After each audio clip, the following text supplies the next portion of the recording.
Hi, and welcome to SQL Injection Master Course. My name is Hitesh, and below is my web homepage where you can access details about me. Now, some of you might be wondering why I always say these lines, but the point here is the reason behind why I always say these lines is because simply I have started my video series from the basic C programming, C++, then the Python, and you might feel that your feedback, your valuable suggestion, your guidance to me was really marvelous. I have upgraded my quality to a lot more level. You can simply see if you are a regular student of my from the C course that I have upgraded my quality and way of teaching, talking to you, and my video quality as well. The content was always really depends on you actually, what you actually tells, what are the things that interest you, that makes you interest is always with your feedback. So really it's the most precious thing to me, and really I expect that you can actually forward a feedback to me at my email ID, that is hitesh@hiteshchaudhary.com.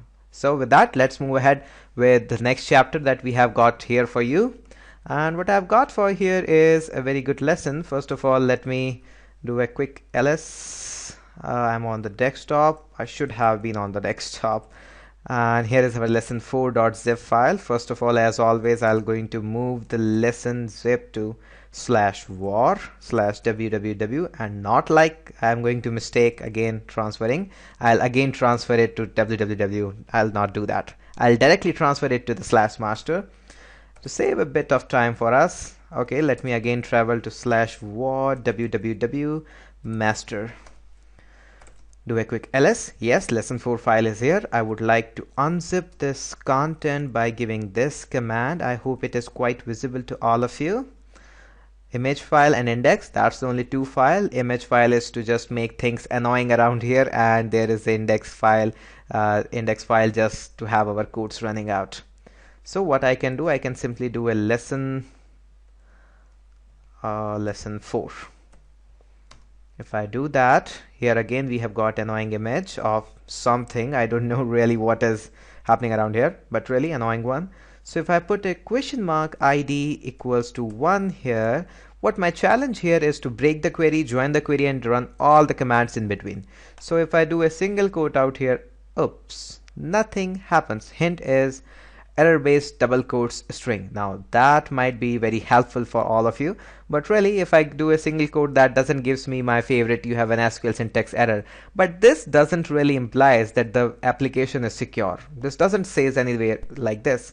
And it is also not saying that the website or the web application is vulnerable to any SQL threats. So what you can do in this case, and from upcoming chapters, I really want to focus on those chapters and those things which are really good in the errors. So in last of a few cases, what we have gone through is the error is quite visible on the page screen, and we were able to inject. In this case, the things are pretty different.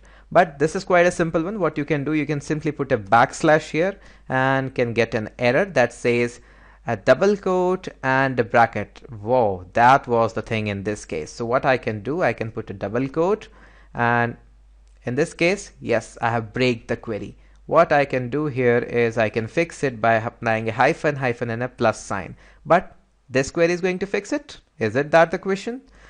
Yes, it is not going to fix it because the breaking string is actually double quotes and a bracket. So I have to apply that, and that is going to fix things for us. Again, you can do a union all select, but you have to follow the process in case you want to master that. So the things are in front of you, and that's the only typical part in this case. Rest of all, if you have followed up with me each and every lesson, you can find out the database name, you can find out the table's name, and quite others as well. So I expect that little much from your side. So with this, a small and a sweet video for all of you. And from the lesson onwards, in the next case, we are going to first of all learn a few more commands and friendly with the SQL scenario. And then we will learn some massive SQL injection again. So series is going to be quite in depth, and see you soon in the next video. Thank you so much for watching.